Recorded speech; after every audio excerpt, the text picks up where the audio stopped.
What's going on, YouTube? We are here to talk about week one of the XFL season. Wild, really good football week, actually, in the XFL.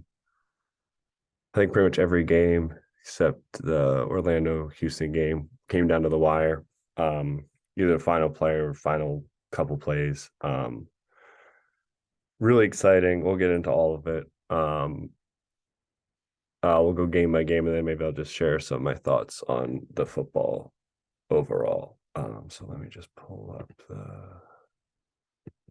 So I'm gonna go game by game first, just talk about all the stats. I'm not gonna show any game footage because I'll get a copyright strike, which I do not want. Um, so yeah, sort of the flow of this game. Vegas was up 14-3 at the half. They moved the ball okay. I feel like they didn't do very much. In the second half, Arlington's defense, they had a couple pick sixes in the second half. Arlington did. And then I think one offensive touchdown. I have to think back on it now as I say that. But let's go through. So Luis Perez, what I saw from him, 22 of 36, 249 yards, 3 TDs, 2 interceptions. I think he kind of did what I expect him to do, to be honest. Maybe a little bit better. He put up some big numbers, but he doesn't really impress me. He's really good. I was thinking this. He's not super fast outside the pocket, but he's like very quick and shifty in the pocket.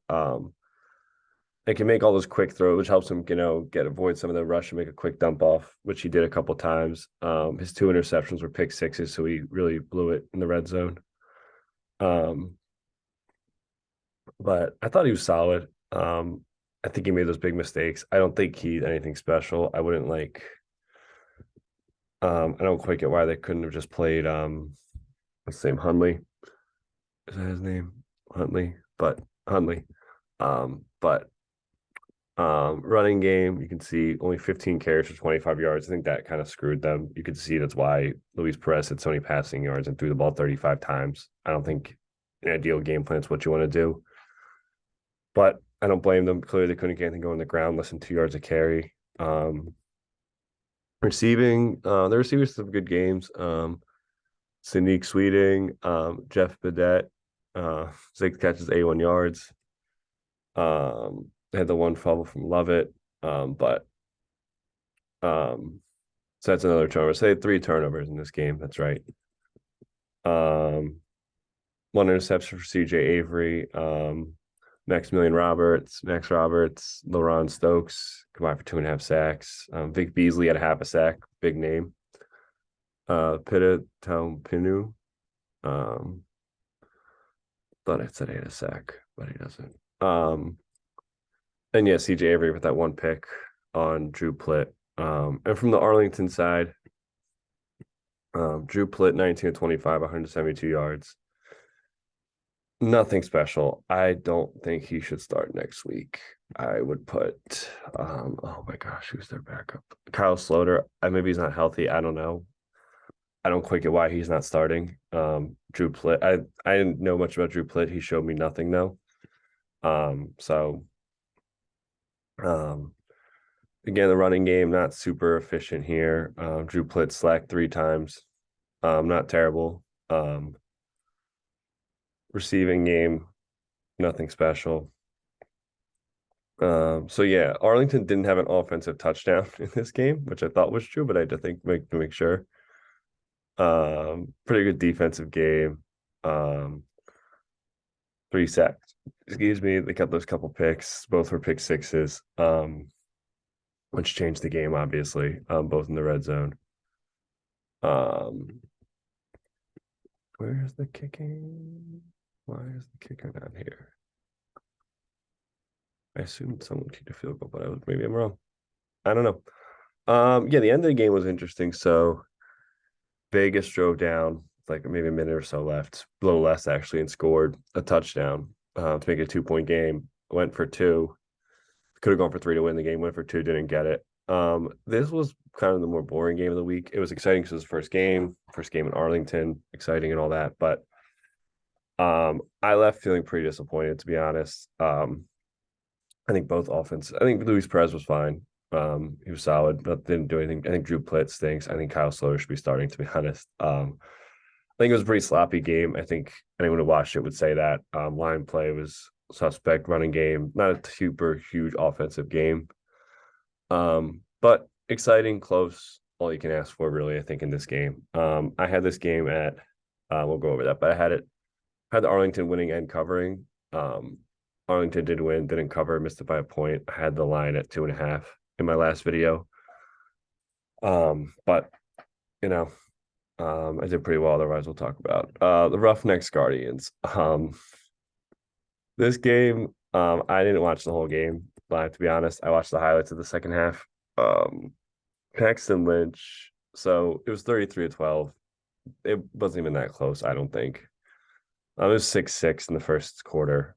Brandon Silvers threw, we'll talk, or not Brandon Silvers, Paxton Lynch threw a touchdown that was probably a pick. I think, yeah, that was him who threw a touchdown. I think that was a pick, and even watching the replay, that was a pick. But Paxton Lynch started the game, 15 of 21, 136 yards, touchdown, interception, 4 sacks. He just, part of it was their line stunk, so he didn't really have much time to do anything. Part of it is he's so big and just not mobile, and he's not super like physical in the pocket, I'd say. So like, he just didn't really impress me at all. But I mean, good for him for giving it a shot. This isn't a personal thing. I just think he kind of stinks. I think we know who he is. He couldn't cut in the USFL. He couldn't cut in the NFL, which is a lot of guys can't. He couldn't cut in the USFL last year. He can't cut in the XFL this year. I would give a guy like Quentin Dormady at least a shot just to, I don't think he did much, but it was kind of a mop-up duty. They were already struggling. He was forcing some balls that probably shouldn't have, but,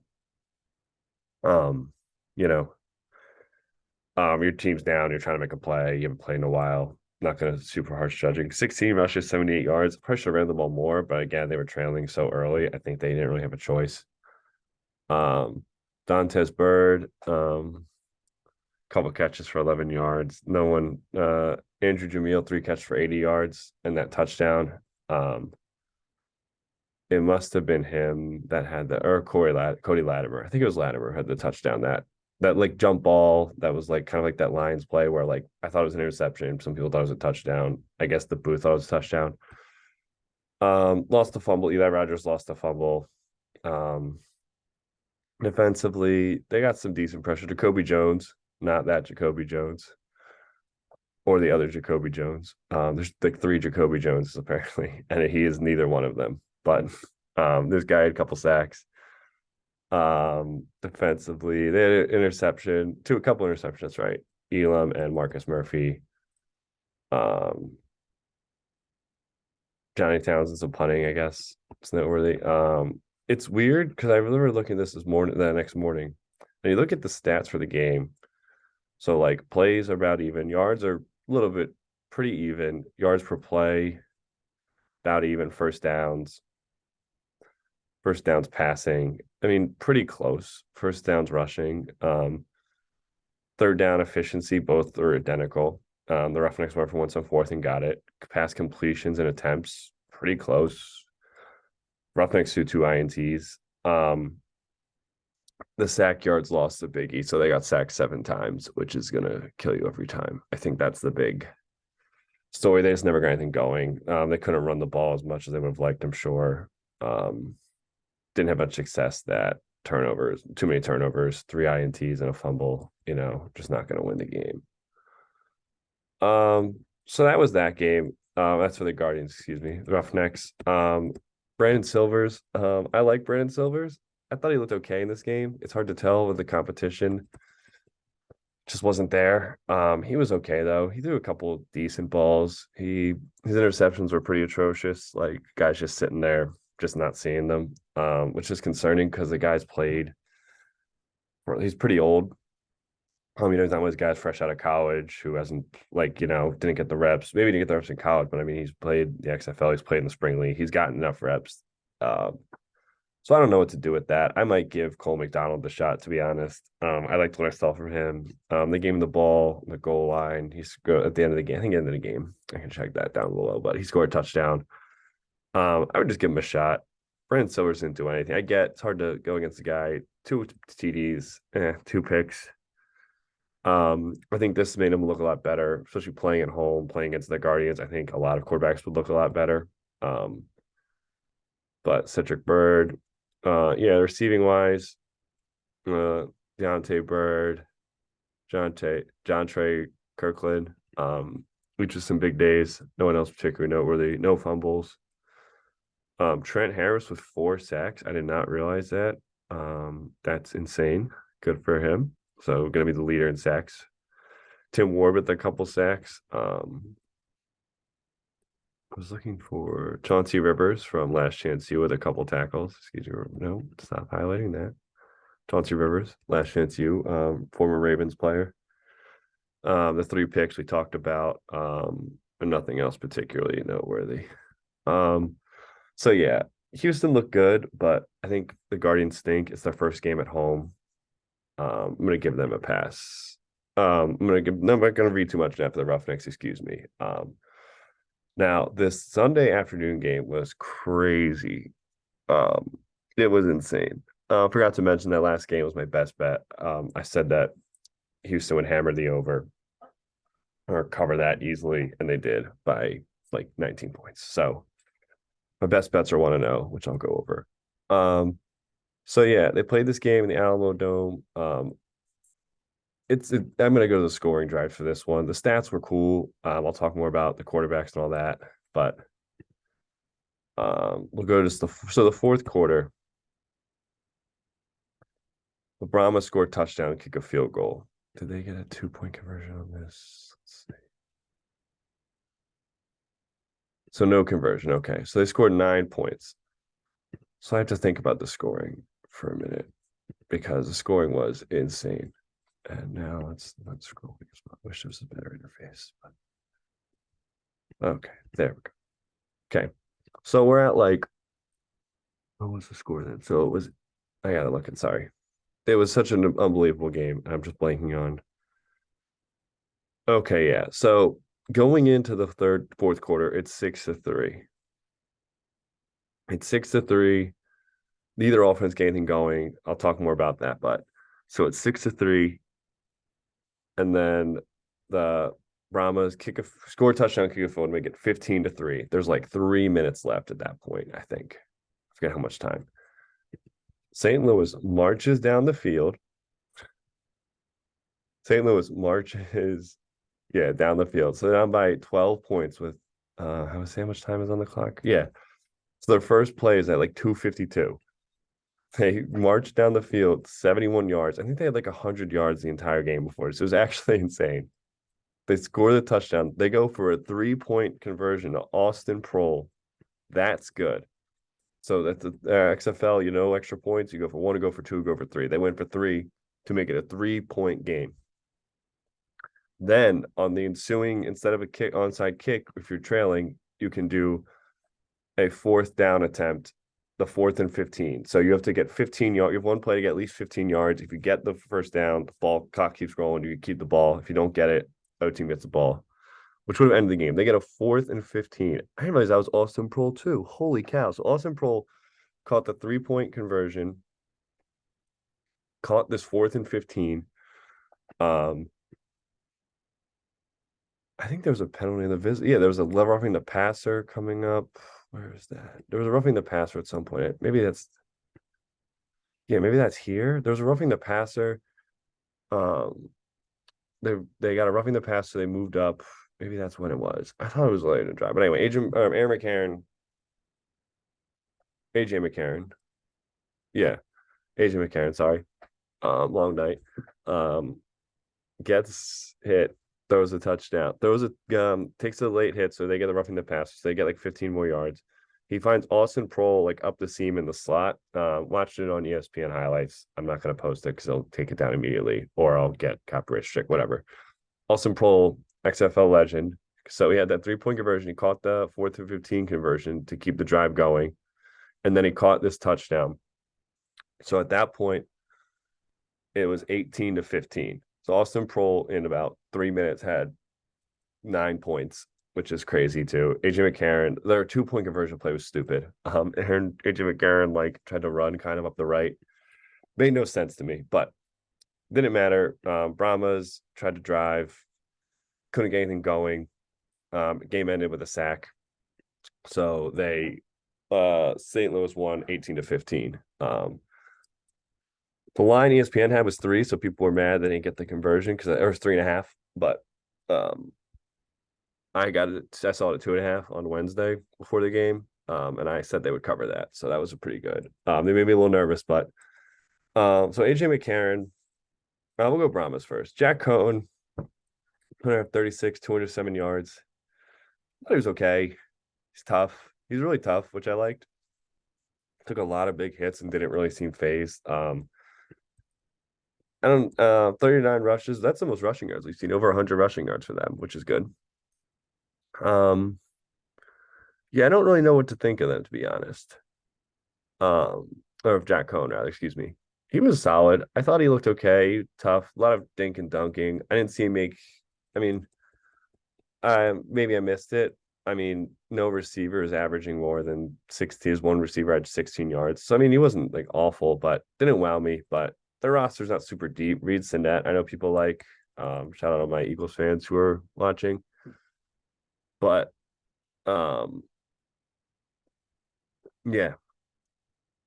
he was okay. I know I thought he was solid. I think, he gave him a chance to win. I don't think he did a ton, but I think he threw a pick too. Yeah, but he was okay. They took a lot of hits. Their line play was atrocious. Both quarterbacks. Oh my goodness! Not only got sacked twice. If you had asked me before looking at the stats, I would have said I got sacked 1,000 times because the guy was getting hit every single play. Both quarterbacks were. So Jack Cohn, that fumble, that's right. He got hit and fumbled, but I mean, they were just hammering him and hammering him. The line protection was just bad. Free rushers, guys just getting beat off the edge. Defensively, they had a few. I think they had 4 or 5. Yeah, 5 sacks. So they did a good job defensively. They had 1 pick. Yeah, they made again. We'll talk about it in a minute, but AJ McCarron also took a ton of hits. I feel like the guy probably was wondering if it was worth to come back to play football. But both the quarterbacks stayed tough. Both of them gave a chance to win, so I gotta give him credit. AJ McCarron, 18 to 26, 190 yards, 2 TDs. Probably like 60 of those yards were in the last 3 minutes, maybe even more. I'm not even kidding. I wish I could break it down, but I don't feel like going through every play to do that. But yeah, the first 3 quarters, I think they had 100 yards, and he was getting hit a bunch, and he was making reasonably smart decisions in the pocket. I thought he navigates the pocket really well. He looks like a vet. He looks like a guy who's played in the NFL for a while and played high level college. Like he doesn't get rattled. He navigates the pocket. Well, he had a couple runs outside the pocket, but I mean, he's not a running guy, but he navigates the pocket very well, I find. Keeps his eyes downfield, stuff like that, stuff that like younger quarterbacks don't always do. And a guy who we'll talk about later, I don't think does it as well. He stays in the pocket, but he navigates it well. Sort of like Luis Perez, but a little less fast, but a little more decisive, I think. Maybe that's his size, maybe that's his skill. I don't know. But he battled back, He missed a couple open throws early, just like I don't know if he was getting pressured. Probably some of it was kind of pressured, some of it maybe just hasn't played enough football. He was just missing like guys where I was like, you probably should make that throw. But really took all those hits. He's 32, 33. Coming back to playing football, I'm sure he's gonna be feeling it today, but played really hard. And had a great played pretty well. Running game, not much to talk about. Brian Hill was okay, but no one else did anything really. Receiving Austin Prohl, we talked about him. Had that 3-point conversion catch. I'm not sure if that counts here actually. But had the touchdown to win the game too. Dad Ricky Prohl was a receiver, I think, for the Seahawks too, which made it cool that when Prohl was on the Dragons in 2020. But his dad's now the wide receiver coach, the Battlehawks. So that was cool to see. What's the name? Marcel Aitman. He had a couple of really big catches down the sideline. Very physical, big, not super fast. I saw, but big, physical. AJ McCarron had 1 fumble on like a 2-yard scramble when he ran like 10 yards behind line of scrimmage, got 2 yards, fumbled. Defensively, again, they got good pressure. The stats don't show it, but they were getting to him a lot. And I think They ended up getting a turnover out of it, so that was a big play. Kicking game, nothing to talk about. So really good game. I think AJ McCarron is gonna guy who's gonna look a lot better in a couple weeks too. I think playing on the road, the rocks there, the fans are juiced in the Alamo Dome. I think, and they just looked out of sync. I think with some time, maybe it'll look good. Anthony Becht, yeah, that's the name. Got his first win as a coach. Congrats to him. He was super pumped on the sideline. Wrong game. And then last night's game, which I actually just finished watching this morning on ESPN Plus. ESPN Plus, you want to sponsor me? People should get ESPN Plus. You can watch all the XFL games on repeat, and you can watch the Player 54 XFL docu series. Oh my god, I did not realize that Ben DiNucci threw 54 passes. Holy cow. So yeah, so DC 22-18. I picked DC to cover and to win outright. I don't just at home. I'll talk a little more about it, but we'll go to the Dragons first. Ben DiNucci, my pick for XFL MVP. He looked a little bit out of control, to be honest. He's first off, he's an incredible talent. The first drive, watch the first drive, watch his touchdown. Like he's running out left out of the pocket, finds a guy in the end zone. Can make he's an NFL quarterback. I'll be honest. This I know all whatever aside, I get a little hyperbolic about this stuff, but Ben DiNucci is an NFL quarterback. Maybe not starting quarterback, definitely belong with the NFL. Maybe the quarterback, there's too many good quarterbacks. I don't know, but I feel like he's one of those guys who, if you told me he was on the NFL roster, I would say, yeah, that makes sense. He's got mobility. He can make the ball just comes out differently. You watch some of these guys. No offense to some of the other quarterbacks, but they're just not NFL quarterbacks, I don't think. The ball comes out of their hand. It's kind of slow. It wobbles a little bit. They can't make the throws downfield, especially if it's zip. Like Ben DiNucci throws a really good ball, across his body, stuff like that. And he can do everything, and he can run out of the pocket and make plays, which is really helpful. He got a 3-point conversion, I think. The first touchdown, he got 3-point conversion by running. But I think he just tries to do too much sometimes. It was a little sloppy with the ball. He threw a pick six that really changed the tide. It was a couple throws. It was he threw another pick where the guy just baited him into it. Watching it on tape, you can see exactly what's happening. He hasn't played a ton of football still, so in the past couple of years, so give him a little pass. And he was still incredible. I think one touchdown kind of undersells it. You could look at that and say he only threw one touchdown, but I thought he was a lot better than that. But I think he didn't sit in the pocket enough. There's a couple throws. It was like a third quarter play. I don't even remember. There was nothing to write home about, but I was just looking at his feet and noticing where the protection's there. He waits about 2 seconds and immediately bolts out of the pocket right and then throws it away. And I think the problem is a lot of his career at JMU, I'm sure, I'm watching some of his highlights, and even in this game, it works too. It worked too in this game. He just bolts from the pocket and uses his legs too much and kind of just wants to make a play, like make an athletic play. But there's more times where he just needs to make the smart read decision, which he can do, but he's too talented for his own good in some ways. So he throws a lot of picks. He's going to throw some picks, I think. And he fumbled at the end of the game as the team was driving to lose it. That wasn't doing too much. I think he just was sloppy, but he was really good. I think he didn't have the best stats, but I think he showed me that he was the best quarterback in the XFL. And I really mean that. Not surprising given his pedigree and all that, but I think he just needs to be a little more disciplined in the pocket, make some of those throws. Sometimes there's pressure, it's hard, I know, but I would like to see him just sit in the pocket a little more and keep a little bit of a better base. But played hard. He's always going to play hard. Seems like I think he's a captain for the team. Seems like a good leader for the guys. I'm excited. Steven Montez. I didn't watch this drive. I don't really get it. I get putting him in for a couple plays, I guess. Maybe just why not give him a shot. But yeah, he didn't do it. And when I watched those plays on repeat, he didn't do anything to wow me. Yeah, again, the running game didn't do very much. You could see without DiNucci, they had 14 carries for 50 yards. That's not great. I would like to see them run the ball more. Ben DiNucci does not. They weren't trailing by that much. They were trailing like the last few minutes of the game. Or maybe the fourth quarter, but still, they could have run the ball more ideally. But what are you gonna do? Receivers. Josh Green was, or Josh Gordon, excuse me, Josh Gordon, um, looked awesome. It's a shame that he couldn't make in the NFL because of all his stuff, but he looked just, I mean, he's huge, he's fast. Like, even at his age, he just like, he was always open. I feel like he's bigger than I remembered. I thought he was small, maybe small NFL small, maybe he wasn't big enough, but I mean, in that, the XFL, like, there's only so many big physical receivers. And like dudes who are even as half as fast as him, just there aren't that many. Like the guys who are as fast as him are smaller than him, and the guys as big as him are kind of slow by NFL standards. And he's got both. And I think that's another thing. DiNucci was kind of leading on him too much a little bit. You could see 9 targets. I mean, that's not too many targets, but I think there were just times where he was just like locking into Gordon and kind of like either didn't get picked or but almost got picked or like but yeah, Ben DiNucci with the second fumble. I missed the first fumble. I forget when that was. Oh, yeah, he had an early fumble, I think, earlier. But yeah, just like 2 TDs, you can't fumble the ball twice and throw the ball away twice. And even if you lost one fumble, it ended the game.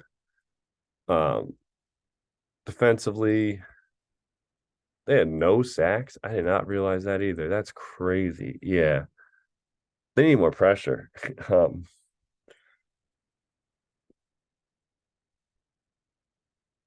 why isn't the interception not coming up there either though? But yeah, they did throw they who threw the pick? Yeah, Tammy threw the pick. That's right. But yeah. Overall disappointing. I think they played the best team. I think the DC Defenders are the best team. I'll talk more about them in a minute, but Dragons need to step it up a little bit. I think they just need to clean some things up. I think coming home will be nice, short week, but they're coming home. They're playing a St. Louis team that came off a crazy emotional win. They're gonna fly across the country. I think they'll get things right, but just need to clean things up. I think we need more pressure on the quarterback. Tamo didn't look super rushed most of the time. Again, DC's a really good team. So I think just looking at the stats doesn't really tell the story, but I think Seattle will be back next week and looking a lot better. Now, DC defenders. Jordan Teamu was not as impressive as I would have hoped, if I'm being honest. 8 and 19, 86 yards, one interception, an 18-yard was his longest pass. So like, and he ran the ball okay, 5 rush for 9 yards. I think they count sacks and maybe like I don't know. Actually, they didn't have any sacks, so I don't know. Yeah, he was not as sharp. I looking at it, he didn't look like he was having that bad of a game. There was some good pressure. They got pressure on him, which rushed his throws, I think, too. He never looks rushed in the pocket to me. He just like I think he just doesn't have the arm talent. It must be. I have to, maybe when we have a special guest come on, I can ask them what they think about it. Um, but like just doesn't wow me with the stats. The stats don't wow. You had he commands the offense well, I think. He looks very poised. I just expected more out of a guy who had played in this league before and looked a lot better, I thought. And even the USFL, he was on a great team, but he looked okay. Um, but yeah, that was a little disappointing from him personally, but he was okay. They have a good running back. They have a really good running back. Abram Smith is the #1 pick. They didn't run the ball. They had a few big running plays. You don't see it with the stats, I think, but they had a few big plays with the running backs. Armstead had a few. Abram Smith is a good running back. And they have a good defense. So I think, you know, I think they're going to be fine with Tamu. I think Tamu is going to be better than this. I don't think he's going to throw 86 yards. I think he's a better quarterback. His NFL upside, I am a little bit lower on than I was, but he's mobile. He doesn't run too much, which I like. Then you could take a page from that, just running a little bit less, even though and using it when you have to. I think Tamu does that very well. I thought DiNucci could have done a little bit more, just staying set in the pocket. I just wonder if Tiamo is the size and the arm strength, to be honest. D'Eriq King came in. He had a rushing touchdown. Yeah, he ran for a touchdown. They said 8 carries, 14 yards. 1 for 2 passing. Yeah, it reminds me a little bit of the New Jersey Generals with Luis Perez and DeAndre Johnson. The 1-2 quarterbacks, where Teamo is the Luis Perez who starts most of the game and gets most of the snaps, but D'Eriq King comes in, gives you a different look, kind of like a wildcat, but also a real quarterback. I mean, he's a legit star in college. So I think that's going to be a really valuable weapon for them. I think especially against, you can run packages for him, you can throw, you have a whole package of plays you have the game plan for, and especially like, if they're coming off a short week, these teams, I mean, there's going to just be hiccups, but like if you're coming off a short week preparing for those two guys, I think it's going to be tough. And there's going to be one play where Derek King just kind of like books it and is gone. Like I think it's going to happen every game. It didn't even happen in this game, but I think there's going to be a game where he just like, they're going to read option, he takes off down the sideline 40 yards. And that might be his only play of the game, but that gets them a field goal, might not be a touchdown, but it just gets them going. Receiving, didn't have great quarterback play. Not a ton to talk about there. Lucky Jackson with 4 catches was the biggest receiver, but and no fumbles. Defensively, 2 sacks, right? Yeah. Jarrell Owens and Jamal Brooks. Interception, Michael Joseph had both the interceptions. One was for a pick 6, and nothing else. So just to review, let me just pull up my best bets.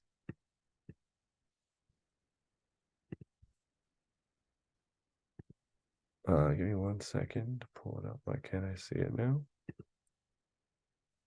There we go. So yeah. So overall, these are the lines I got. I know the TV lines were different. These were, let's see, I commented 2:15 on DraftKings around 1 p.m. last Wednesday. Had all the winners. I was 4-0 in picking. So if you're in a pick 'em league, this is pretty good odds. Betting wise, I was 3-1. Arlington, they could have got 1 extra point or something, or could have not allowed the last touchdown. It would have been set, but pretty good. My best bet did win. I said Houston was going to win and cover. So my predictions were 4-0. My best record on bets was 3-1, and my best bet record is 1-0 for the year. So I don't know, pretty good. Just saying, if you want some advice, be sure to watch these videos. And overall thoughts on the league. I thought line play was pretty sloppy. I thought line play was pretty sloppy. I thought a lot of quarterbacks just seemed out of rhythm.